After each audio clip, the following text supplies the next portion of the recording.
Ang mga gawa ng mga apostol. Kabanata 42, ang paglalayag at pagkawasak ng barko.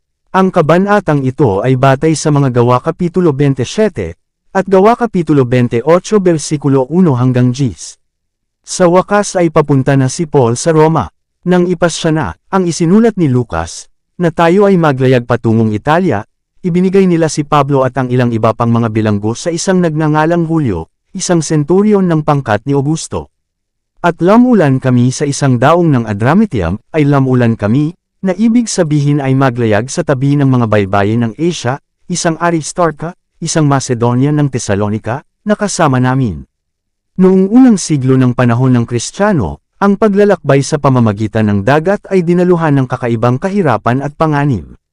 Itinuro ng mga marinero ang kanilang landas sa kalakhan ng posisyon ng araw at mga bituin, at kapag ang mga ito ay hindi lumitaw, at may mga indikasyon ng bagyo, ang mga may-ari ng mga sasakyang dagat ay natatakot na makipagsapalaran sa bukas na dagat. Sa isang bahagi ng taon, halos imposible ang ligtas na pag-navigate. Si Apostol Pablo ay tinawag ngayon na tiisin ang mga pagsubok na mararanasan sa kanyang kapalaran bilang isang bilanggo na nakadina sa mahabang panahon at nakakapagod na paglalakbay patungong Italia.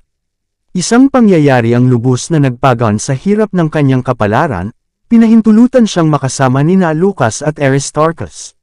Sa kanyang liham sa mga taga-Kolosas pagkatapos ay tinukoy niya ang huli bilang kanyang kapwa bilanggo, Kolosas Kapitulo 4 versikulo 10, ngunit ito ay mula sa pagpili na si Aristarchus ay nakibahagi sa pagkaalipin ni Pablo, upang siya ay makapaglingkod sa kanyang mga pagdurusa. Nagsimula ng maunlad ang paglalakbay. Nang sumunod na araw ay naghulog sila ng angkla sa daungan ng Sidon. Dito, si Julius, ang centurion, ay magalang na nakiusap kay Pablo, at nang ipaalam na may mga Kristiyano sa lugar na iyon, nagbigay sa kanya ng kalayaang pumunta sa kanyang mga kaibigan upang paginhawahin ang kanyang sarili. Ang pahintulot na ito ay lubos na pinahahalagahan ng apostol, na mahina ang kalusugan. Sa pag-alis ng Sidon, ang barko ay nakatagpo ng salungat na hangin, at dahil itinaboy mula sa isang direktang landas, ang pag-unlad nito ay mabagal. Sa Myra, sa lalawigan ng Lycia, natagpuan ng centurion ang isang malaking barko ng Alexandria, patungo sa baybayin ng Italia, at dito ay agad niyang inilipat ang kanyang mga bilanggo. Ngunit salungat pa rin ang hangin, at mahirap ang pag-usad ng barko. Isinulat ni Lucas, nang kami ay makapaglayag ng mabagal sa maraming araw, at kakaunti ang nakarating sa tapat ng Cnides, dahil hindi kami pinahintulutan ng hangin, ay naglayag kami sa ilalim ng Creta, sa tapat ng Salmon, at, mahirap na madaanan, ay dumating sa isang lugar na tinatawag na magagandang daungan. Sa Fair Haven sila ay napilitang manatili ng ilang panahon, naghihintay ng pabor sa hangin. Mabilis na lumalapit ang taglamig, delikado na ngayon ang paglalayag, at ang mga namamahala sa barko ay kailangang mawala ng pag-asa na makarating sa kanilang destinasyon bago ang panahon para sa paglalakbay sa pamamagitan ng dagat ay dapat sarado para sa taon. Ang tanging tanong ngayon na mapagpasyahan ay, kung mananatili sa Fair Havens, o susubukan na maabot ang isang mas kanais-nais na lugar kung saan ang taglamig. Ang tanong na ito ay time na tinalakay, at sa wakas ay isinangguni ng centurion kay Pablo, na nakakuha ng respeto ng mga mandaragat at mga kawal. Walang pag-aalinlangan na pinayuhan ng apostol na manatili sa kinaroroonan nila. Naiintindihan ko, sabi niya, na ang paglalayag na ito ay magdudulot ng pinsala at malaking pinsala, hindi lamang sa kargamento at barko, kundi pati na rin sa ating buhay. Ngunit, ang amo at ang may-ari ng barko, at ang karamihan ng mga pasahero at tripulante, ay ayaw tanggapin ang payong ito. Sapagkat ang kanlungan kung saan sila nakaangkla ay, hindi karapat-dapat sa taglamig, ang karamihan ay nagpayo na umalis din doon, kung sa anumang paraan ay makarating sila sa Phoenice, at doon sa taglamig, na isang kanlungan ng Creta, at nasa dakong timog kanluran at hilagang kanluran. Nagpasya ang centurion na sundin ang hatol ng karamihan. Alinsunod dito, nang hamihip ng mahina ang hanging timog, sila ay tumulak mula sa magagandang daungan, sa pag-asang malapit na nilang marating ang ninanais na daungan. Ngunit hindi nagtagal ay bumangon, isang mabagsik na hangin, ang barko ay nahuli, at hindi makaahon sa hangin. Dahil sa unos, ang barko ay malapit sa maliit na isla ng Cloda, at habang nasa ilalim ng kanlungan nito ang mga mandaragat ay naghanda para sa pinakamasama. Ang lifeboat, ang kanilang tanging paraan ng pagtakas kung sakaling magtatag ang barko, ay nasa hila at posibleng masira anumang oras. Ang una nilang gawain ay ang itaas ang bangkang ito. Ang lahat ng posibleng pag-iingat ay ginawa upang palakasin ang barko at ihanda ito upang makayanan ang unos. Ang kaunting proteksyon na ibinibigay ng maliit na isla ay hindi nakinabang sa kanila ng matagal, at hindi nagtagal ay muli silang nalantad sa buong karahasan ng bagyo. Buong gabi ang unos ay umaalingaw-ngaw, at sa kabila ng mga pag-iingat na ginawa, ang barko ay tumagas. Kinabukasan, pinagaan nila ang barko. Dumating muli ang gabi, ngunit hindi hamina ang hangin. Ang barkong hinampas ng bagyo, na may nabasag na palo at naupahang mga layag, ay inihagis par ito ng matinding galit ng unos. Bawat sandali ay tila ang umaatungal na mga kahoy ay dapat magbigay daan habang ang sisidlan ay nauurong at nanginginig sa ilalim ng pagkabigla ng bagyo. Ang pagtagas ay mabilis na tumaas, at ang mga pasahero at tripulante ay patuloy na nagtatrabaho sa mga bomba. Walang sandaling pahinga para sa sinumang sakay. Sa ikatlong araw, ang isinulat ni Lucas, itinataboy natin ang ating sariling mga kamay ang mga kagamitan sa barko. At nang hindi lumitaw ang araw o mga bituin sa loob ng maraming araw, at hindi kakaunti ang bagyong dumaan sa amin, ang lahat ng pag-asa na kami ay maliligtas ay naalis nga. Sa loob ng 14 na araw ay naanod sila sa ilalim ng walang araw at walang bituin na langit. Ang apostol, kahit na siya mismo ay nagdurusa sa pisikal, ay may mga salita ng pag-asa para sa pinakamadilim na oras, isang tulong sa bawat emergency. Hinawakan niya sa pamamagitan ng pananampalataya ang bisig ng walang hanggang kapangyarihan, at ang kanyang puso ay nananatili sa Diyos. Siya ay walang takot para sa kanyang sarili, alam niyang iingatan siya ng Diyos upang magpatutuo sa Roma para sa katotohanan ni Kristo. Ngunit ang kanyang puso ay nanabik ng may habag sa mga kaawa-awang kaluluwang nakapaligid sa kanya, makasalanan, hamak, at hindi handang mamatay. Habang siya ay time na nagsusumamo sa Diyos na iligtas ang kanilang buhay, nahayag sa kanya na ang kanyang panalangin ay ipinagkaloob. Sinamantala ang paghina sa unos, tumayo si Pablo sa kubyerta at, itinaas ang kanyang tinig, ay nagsabi, "Mga Ginoo, sana ay nakinig kayo sa akin, at hindi tumakas mula sa Kreta, at natamo ang kapahamakan at pagkawalang ito. At ngayoy ipinamamanhik ko sa inyo na kayo'y manggal-akal, sapagkat walang mawawala sa buhay ng sinuman sa inyo, kundi ang daong. Sapagkat tumayo sa tabi ko ngayong gabi ang anghel ng Diyos, na kung saan ako, at siya'y aking pinaglilangkuran, na nagsasabi, huwag kang matakot, Pablo, kailangan kang iharap kay Cesar, at, narito, ibinigay sa iyo ng Diyos ang lahat ng naglalayag na kasama mo. Kaya nga, mga Ginoo, lakasan ninyo ang loob, sapagkat ako'y sumasampalataya sa Diyos, na mangyayari ang gaya ng sinabi sa akin. Ngunit kailangan nating itapon sa isang isla." Sa mga salitang ito, muling nabuhay ang pag-asa. Nagising ang mga pasahero at tripulante mula sa kanilang kawalang interes.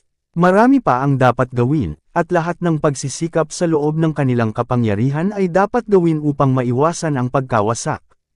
Ito ay sa 14 na gabi ng paghahagis sa itim, umaalingaw-ngaw na mga alon, na, mga hating gabi, ang mga mandaragat, na nakarinig ng tunog ng mga breaker, ay inisip na sila ay malapit na sa ilang bansa, at tumunog, at nasumpungang 2 pangdupa, at nang makalayo pa sila ng kaunti, ay kanilang tinutukan uli, at nasumpungang 15 dipa. Nang magkagayoy na takot, ang isinulat ni Lucas, na baka tayo ay mahulog sa mga bato, ay naghulog sila ng 4 na angkla sa hulihan, at hinihiling na sana ang araw.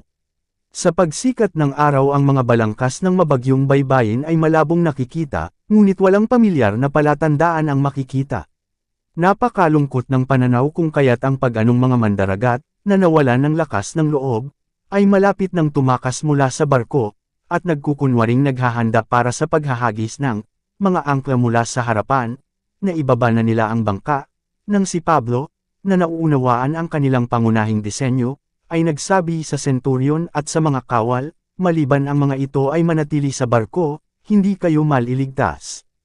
Ang mga kawal ay kaagad na, pinutol ang mga lubad ng bangka, at hinayaan siyang mahulog sa dagat. Ang pinakakritikal na oras ay bago pa rin sa kanila. Muling nagsalita ang apostol ng mga salita ng pampatibay loob, at pinakiusapan ang lahat, maging ang mga mandaragat at ang mga pasahero, na kumuha ng pagkain, na sinasabi, ang araw na ito ay ang 14 na araw na kayo ay naghintay at patuloy na nag-aayuno, na walang kinuha. Kaya't ipinamamanhik ko sa inyo na kumain, sapagkat ito ay para sa inyong kalusugan, sapagkat walang anumang buhok na malalaglag sa ulo ng sinuman sa inyo. Nang masabi na niya ito, siya'y kumuha ng tinapay, at nagpasalamat sa Diyos sa harapan nilang lahat, at ng kanyang pinagputol-putol, ay nagpasimula siyang kumain. Pagkatapos ang pagod at panghinaan ng loob na grupo ng 275 kaluluwa, na kung para kay Pablo ay naging desperado na, ay sumama sa apostol sa pakikibahagi ng pagkain. At nang sila'y mabusog na, ay pinagaan nila ang daong, at itinapon ang trigo sa dagat. Ang liwanag ng araw ay ganap na ngayong dumating, ngunit wala silang makita kung saan matukoy ang kanilang kinaroroonan. Gayunpaman, natuklasan nila ang isang sapa na may dalampasigan, kung saan naisipan nila, kung maaari, na itulak ang barko. At nang kanilang mabuhat ang mga angkla, ay kanilang ipinagkatiwala ang kanilang mga sarili sa dagat, at kinaligan ang mga tali ng Timon, at itinaas ang layag sa hangin, at tumungo sa pampang. At pagkahulog sa dakong pinagsasalubungan ng dalawang dagat, ay napadpad nila ang daong, at ang unahan na bahagi ay damaykit, at nanatiling hindi natitinag, ngunit ang hulihan ay nabasag ng karahasan ng mga alon. Si Paul at ang iba pang mga bilanggo ay pinagbantaan na ngayon ng isang mas kakilakilabot na kapalaran kaysa sa pagkawasak ng barko. Nakita ng mga sundalo na habang nagsisikap na maabot ang lupain ay imposibleng mapanatili nila ang kanilang mga bilanggo. Ang bawat tao ay magkakaroon ng lahat ng kanyang magagawa upang iligtas ang kanyang sarili. Ngunit kung ang sinuman sa mga bilanggo ay nawawala, ang buhay ng mga may pananagutan sa kanila ay mawawala. Kaya't ninais ng mga sundalo na patayin ang lahat ng mga bilanggo. Ang batas ng Roma ay pinahintulutan ng malupit na patakarang ito, at ang plano ay maisakatuparan sana ng sabay-sabay, ngunit para sa kanya na ang lahat ay nasa ilalim ng malalim na obligasyon. Alam ni Julius na centurion na naging instrumento si Pablo sa pagliligtas sa buhay ng lahat ng sakay, at, bukod dito, kumbinsido na ang Panginoon ay kasama niya, natakot siyang saktan siya. Kung gayon ay, iniutos niya na ang mga marunong lumangoy ay lumukso muna sa dagat, at lamusong, at ang iba, sa mga tabla, at ang iba sa mga putol-putol ng daong. At nangyari nga, na nakatakas silang lahat ng ligtas sa lupain. Nang tawagin ang rolyo, wala ni isa ang nawawala. Magiliw na tinanggap ng mga barbarong tao nang malita ang mga nalunod na tripulante. Nagsindi sila ng apoy, ang isinulat ni Lucas, at tinanggap kaming lahat, dahil sa kasalukuyang ulan, at dahil sa lamig. Si Pablo ay kabilang sa mga aktibo sa paglilingkod sa kal-iwan ng iba. Nang makapulot siya ng isang bigkis ng mga patpat, inilagay niya ang mga iyon sa apoy, nang ang isang ulupong ay lumabas, mula sa init, at kumapit sa kanyang kamay. Ang mga bystanders ay horror-strike, at pagkakita sa pamamagitan ng kanyang tanikala na si Pablo ay isang bilanggo, ay sinabi nila sa isa't isa, tiyak na ang taong ito ay mamamatay tao, na, bagaman siya'y nakatakas sa dagat, gayon may hindi pinahihintulutan ng paghihiganti na mabuhay. Ngunit pinagpag ni Paul ang nilalang sa apoy at hindi siya nakaramdam ng pinsala. Alam ang makamandag nitong kalikasan, hinanap siya ng mga tao na madapa anumang oras sa matinding paghihirap. Ngunit pagkatapos nilang tumingin ng matagal, at walang nakitang pinsalang dumating sa kanya, nagbago ang kanilang isip, at sinabi na siya ay isang Diyos. Sa loob ng 3 buwan na nanatili ang kumpanya ng barko sa Melita, pinagbuti ni Paul at ng kanyang mga kamanggagawa ang maraming pagkakataon na ipangaral ang Ebanghelyo. Sa isang kahangahangang paraan ginawa ng Panginoon sa pamamagitan nila. Para sa kapakanan ni Paul ang buong grupo ng nawasak na barko ay pinakitunguhan ng may malaking kabaitan, lahat ng kanilang mga gusto ay naibigay, at sa pag-alis sa Melita ay binigay sa kanila ang lahat ng kailangan para sa kanilang paglalakbay. Ang mga pangunahing insidente ng kanilang pananatili ay maikli ang pagsasalaysay ni Lucas.